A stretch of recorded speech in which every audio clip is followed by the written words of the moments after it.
दोस्तों आज के इस वीडियो में अपने कार्तिक माह के कौन से माह के कार्तिक माह के प्रमुख मेले याद करने की ट्रिक देखेंगे। कार्तिक माह के मेले और त्यौहार याद करने की ट्रिक। देखो कार्तिक महीने में क्या आता है, दीपावली आता है। ठीक है, दीपावली आता है कार्तिक महीने में, ये सबको ध्यान है। और दीपावली आता है तो दीपावली से पहले क्या आती है, धनतेरस आती है। अब बस यहीं से शब्द उठाना है, धन। अब ये जो धन है ना, आपने ये धन किस में डाला है, ये अपने पास एक करवा है, इस करवे में क्या डाल दिया, अपने धन डाल दिया। ठीक है, करवे में क्या डाल दिया, तुलसी और धन डाल दिया। अब रिलेट करवा रहा हूँ, देखो कार्तिक महीने में दीपावली, दीपावली से पहले धनतेरस, धनतेरस से बन गया धन, धन किस में डाला, करवे में डाला है। ठीक है, बस यहीं से सारे त्यौहार निकल जाएंगे। अपने पास एक करवा था, इस करवे में अपने क्या करता, धन डाला, धन के साथ तुलसी भी डाली। क्या डाली, तुलसी डाली। तुलसी पवित्र होती है, धन को क्या करेगी, नष्ट नहीं होने देगी। करवे में क्या डाल दिया, तुलसी और धन डाल दिया। तो तुलसी और धन डाला, तो ये सब देखा, तो किसी ने देखा। ठीक है, तो उसके मुँह से निकला हो हो हो। बस यही ट्रिक है अपनी। करवे में क्या डाल दिया, तुलसी और धन डाल दिया, तो मुंह से क्या निकला, ओहो। तो सारे देखो कार्तिक महीने में कौन से तुम्हारे इनके याद करने की ट्रिक है। देखो सबसे पहले तो एक करवा चौथ हो गया।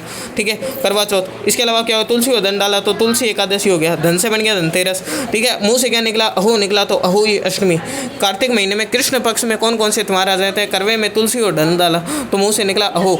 तो अब याद करने की ट्रिक क्या है, देखो करवा चौथ हो गया, तो तुलसी एकादशी हो गया, धनतेरस हो गया, अहोई अष्टमी हो गया। अब जिसको धनतेरस याद है, धनतेरस का अगला दिन क्या होता है, रूप चतुर्दशी होता है। तेरस के बाद चौदस आती है, उसको बोलते हैं रूप चतुर्दशी।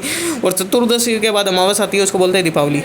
ठीक है, दीपावली के बाद में, अमावस के बाद में क्या आता है, शुक्ल पक्ष एकम आती है। शुक्ल कार्तिक महीने में शुक्ल पक्ष की एकम को क्या बनाया जाता है, गोवर्धन पूजा। ठीक है, इस गोवर्धन पूजा वाले दिन ही क्या होता है, नाथ द्वारा में क्या होता है, अन्नकूट महोत्सव होता है। गोवर्धन पूजा कब होती है, कार्तिक महीने के शुक्ल पक्ष की एकम को होती है। इसी दिन क्या होता है, अन्नकूट महोत्सव होता है। कहाँ होता है, नाथ द्वारा राजसमंद में होता है। गोवर्धन पूजा के बाद अगला दूज होता है, दूज को बोलते हैं भाई दूज बोलते हैं। ठीक है, क्या बोलते हैं, दूज को बोलते हैं भाई दूज। ये 5 त्यौहार तो दीपावली वाले सीधे याद है। ठीक है, धनतेरस, रूप चतुर्दशी, दीपावली, गोवर्धन पूजा और भाई दूज। गोवर्धन पूजा वाले दिन क्या होता है, नाथ द्वारा राजसमंद में क्या होता है, अन्नकूट महोत्सव होता है। ठीक है, अब देखो शुक्ल पक्ष के और त्यौहार है वो और याद करने के। कार्तिक महीने में शुक्ल पक्ष में, ठीक है, शुक्ल में कार्तिक में देखो का से कार्तिक, सु से शुक्ल पक्ष, तो दोनों को मिलेंगे, कार्तिक शुक्ल को मिलेंगे, कासु बनेगा। क्या बनेगा, कासु, कासु बनेगा। अब कासु से देखो, कासु से एक लाइन याद कर लो, कासु गोपा उठा आंवला खाया, कासु गोपा उठा आंवला खाया, गोपा उठा आंवला खाया, गोपा उठा आंवला खाया। गोपा, गोपा से बन गया गोपाष्टमी, उठा से बन गया देव उठनी एकादशी, उठा से बन गया कासु गोपा उठा आंवला खाया, उठा से बन गया देव उठनी एकादशी। आंवला खाया अक्षय नवमी या फिर आंवला नवमी, अक्षय नवमी या फिर आंवला नवमी। कासु गोपा उठा आंवला खाया, गोपाष्टमी हो गया, देव उठनी एकादशी हो गया, अक्षय नवमी आंवला नवमी हो गया। ठीक है, ये तुम्हारा अपन को ध्यान रखना है। कार्तिक महीने में शुक्ल पक्ष में आते हैं। अब कार्तिक पूर्णिमा आ जाएगी।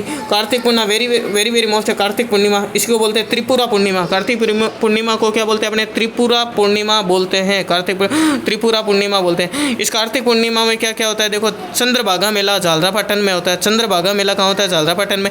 कपिल मुनि का मेला कहाँ होता है, कोलायत बीकानेर में होता है। इसके अलावा गुरु नानक जयंती होती है। कार्तिक पूर्णिमा वेरी मोस्ट है। कार्तिक पूर्णिमा को क्या बोलते हैं, अपने कार्तिक पूर्णिमा को बोलते हैं त्रिपुरा पूर्णिमा। कार्तिक पूर्णिमा को क्या बोलते हैं, अपने त्रिपुरा पूर्णिमा बोलते हैं। इस कार्तिक पूर्णिमा के दिन क्या होता है, चंद्रभागा मेला झालरापाटन। चंद्रभागा मेला कहाँ है, झालरापाटन। कपिल मुनि का मेला कोलायत बीकानेर में। और इसके अलावा क्या होती है, गुरु नानक जयंती होती है। ठीक है, इसके अलावा कार्तिक महीने में एक और मेला है, वो अपन को याद रखना है, गरुड़ मेला। कौन सा मेला, गरुड़ मेला। इसकी जगह याद रखने है, गरुड़ मेले की बंसी पहाड़पुर। गरुड़ कहाँ उठता है, पहाड़ पे उठता है, ऐसे समझ लो। बंसी पहाड़पुर भरतपुर में। गरुड़ मेला कहाँ है, बंसी पहाड़पुर कहाँ है, भरतपुर में। गरुड़ मेला कहाँ है, बंसी पहाड़पुर भरतपुर में। देखो कासु गोपा उठा आंवला खाया, गोपाष्टमी हो गया, उठा से देव उठनी एकादशी हो गया, अक्षय नवमी आंवला नवमी हो गया। और कार्तिक पूर्णिमा को बोलते हैं त्रिपुरा पूर्णिमा। कार्तिक पूर्णिमा को क्या बोलते हैं, त्रिपुरा पूर्णिमा। ठीक है, ये याद करने की ट्रिक ये थे, कासु गोपा उठा आंवला खाया, गोपाष्टमी हो गया, देव उठनी एकादशी हो गया, अक्षय नवमी आंवला नवमी हो गया। कार्तिक पूर्णिमा को क्या बोलते हैं, त्रिपुरा पूर्णिमा। इस कार्तिक पूर्णिमा के दिन कपिल मुनि का मेला कोलायत में होता है, चंद्रभागा मेला झालरापाटन में होता है। और इसके अलावा गुरु नानक जयंती होती है। ठीक है, गरुड़ मेला कहाँ है, बंसी पहाड़पुर भरतपुर में। गोवर्धन पूजा वाले दिन क्या होता है, अन्नकूट महोत्सव होता है। कहाँ होता है, नाथ द्वारा में होता है। कृष्ण पक्ष में कौन सा होता है, कृष्ण पक्ष से याद करने, करवा चौथ से याद कर। करवे में क्या कर दिया, तुलसी और धन डाला, मुंह से क्या निकला, अहो। ये सब अपन को कार्तिक महीने के तुम्हारी याद करने की ट्रिक है।